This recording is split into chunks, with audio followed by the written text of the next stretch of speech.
Alright, I think... No, never mind. Let's not use a repel. Well, welcome back. What were we talking about? What? What? Huh? Exactly. Oh. Oh, hey, Zubat. Yeah. And, if I'm not mistaken, the end of Rock Tunnel. I wanted to read the sign. God. Fine. Go read the sign. Oh, now we're blind again. Yeah. There we go. Ah! Well, because of you and your...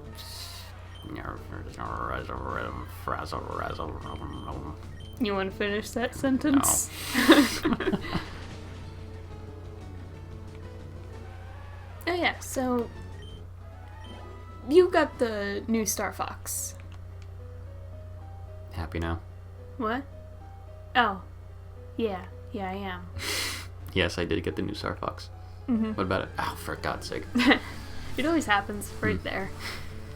So, I watched you play, like, maybe 45 minutes worth of it. Mm-hmm. And to me, it just kind of seemed really boring. Oh. No. But, like, does it get more exciting than just, go here, shoot this, alright, go here, shoot this? I mean, the interesting... the original Star Fox 64 was kind of like that. It's, it's an on-rail shooter game, But with this one, the motion controls really make it more interesting because you're controlling the actual R wing with the L stick and the R stick, but you're controlling the direction of the lasers and your bombs and whatnot with the gamepad. Mm-hmm. So, and there's all kinds of amazing transformations and...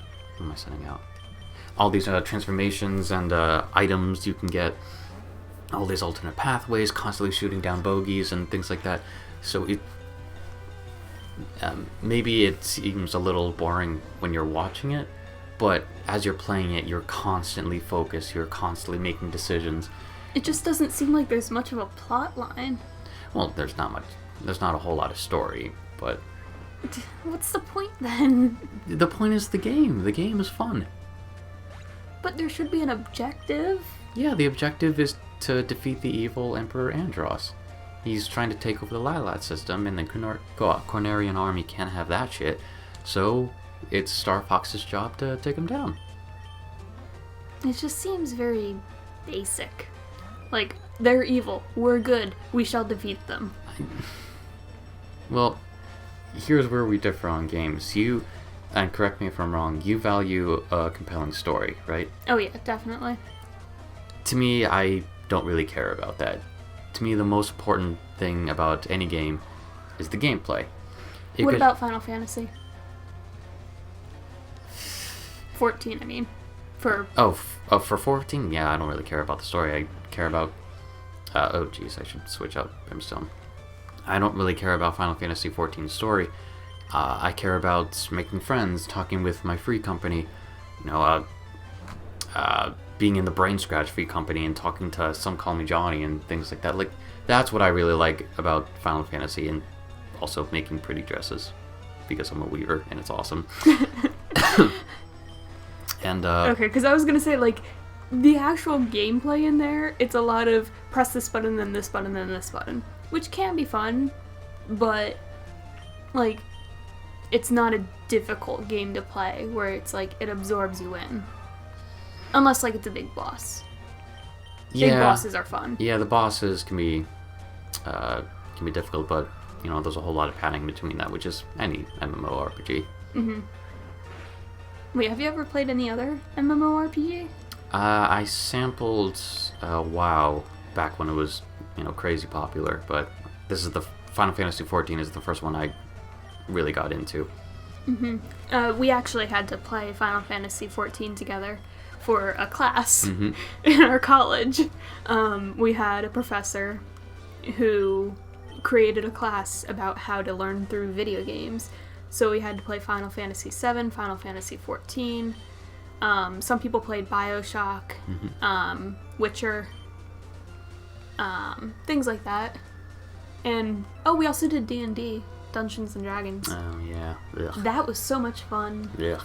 You had a terrible DM, though. Yes, I did, but It's like, you need to be with a good group. Yeah. Because your group, while you had friends in there, they were friends who were extremely experienced and, like, hardcore Dungeons and Dragoners. I forget what we're supposed to be called.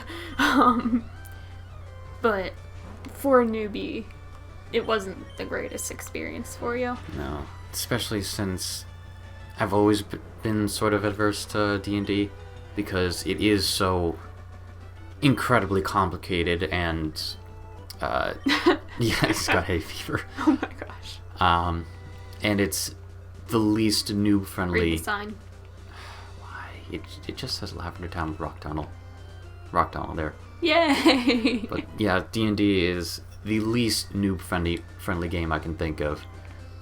And unless you do what I did when I started learning and go through with an entirely newbie group and have like one DM who knows what they're doing and the rest of us were like, I don't know what I'm doing.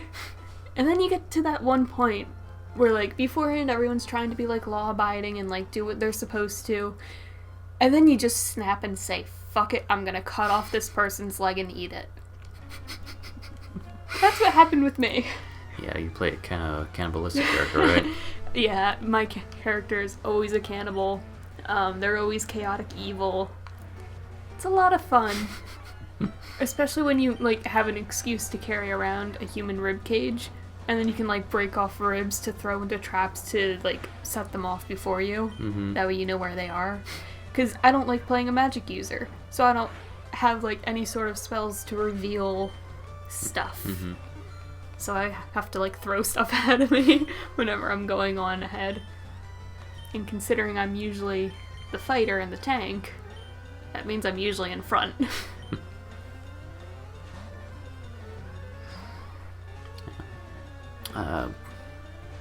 What else?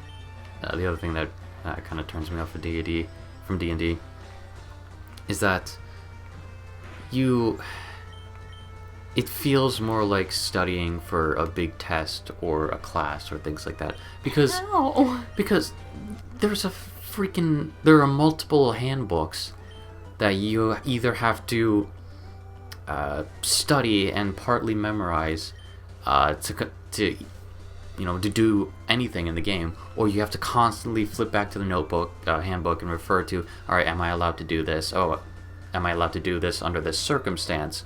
Or you have to constantly ask the DM, am I allowed to do this before you even do anything? It's such a slow and arduous game that, it takes 5 hours for maybe, one 10 battle. for one battle. Yeah. And, which I know is a plus for some people because, some people really get into the strategizing and character and building and whatnot. But me, it's by nature, I'm just an impatient guy. It's way too slow paced for me.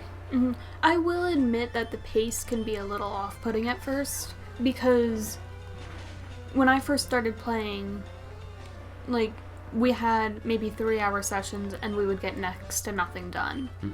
And then the one time we had a day where we played for like 8 hours in one go. Ugh. Like, we were playing in the Union building on campus, and we were in the one lounge there, just sort of chilling where all the other people playing D&D were chilling. And we even took a break to go get pizza from the galley, and we just kept on going, and we finally got shit done, and it was great. Yeah, I don't know anyone personally that does this, but I know it's not completely uncommon to spend an entire weekend just playing D&D nonstop. Christine does that when she goes home. Oh yeah, that's right. She does that with her dad. Which even though I'm not a D&D fan, it's extremely cool that her dad, plays D&D with her. Everyone is staring at you. Okay, never mind. The one guy turned.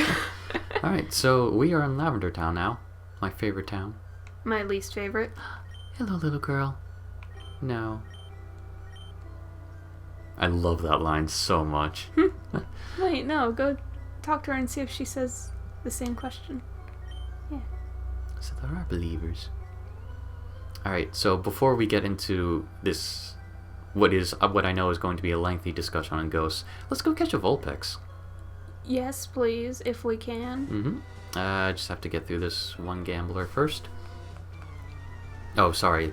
He's a rambling gaming dude. Not a rambling gambling dude. Of course.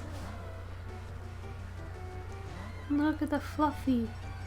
Oh, we are getting Caesar out of here. Mm-hmm. That would have been a little nerve-wracking, even if his attack stat wasn't cut. Yeah. Ooh, Majeska. Yay. How do you like it, bitch?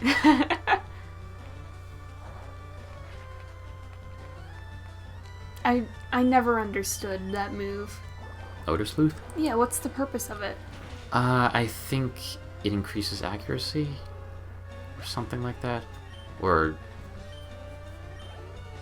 I can't remember. It's Vulpix. So cute. Mm-hmm. Oh, yeah. So, random topic really quick, because I remembered this earlier when we were like talking to some of the hikers and everything, but we were in a conversation so I couldn't say it.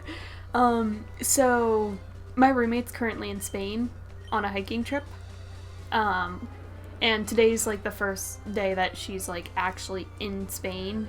Like she got on the plane at 7 a.m. this morning. Mm-hmm. And she's hiking 23 miles today. Ugh. She's going to get to Spain. It's going to be morning there. And no sleep.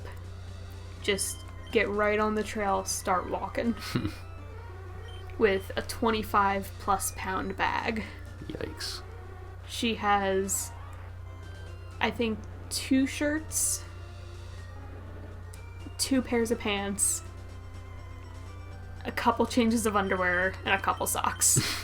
That's all the clothes she has. She actually ended up taking out stuff before she left. She has the bare minimum. Wow. That seems like one of those things that... Oh, wait. There we go. Woo. That seems like one of those things there's another one. Hey! Goodbye. And the third one over there. Yeah. That seems like something that I'd be interested in doing, but I don't know if I could handle 23 miles. Yeah. Did we catch one of these? Yes, we did. Yeah, we did. I'm glad that they added that little Pokeball symbol in the top left. That lets you know if you've caught it or not. Makes life easier. Yeah. Come on. Still just a Pidgey. Oy. I don't remember having this much trouble finding a Vulpix or a Growlithe in this patch. They just don't like me. Don't feel bad. They're so cute and adorable, and I just want to cuddle them, but they just want to run away from me. Look on the bright side. Maybe it's not your personality. Oh, hey! Yay. Cool. You better catch this thing. I will certainly try.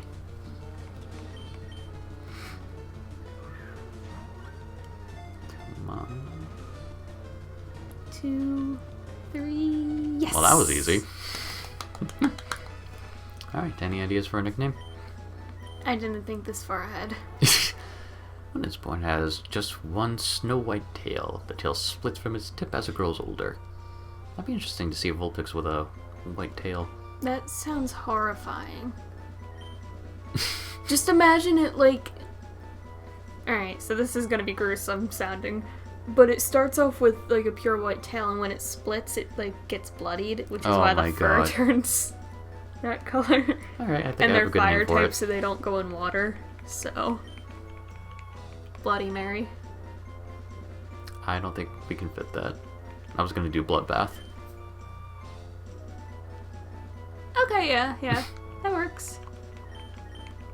I was just thinking because she's a female.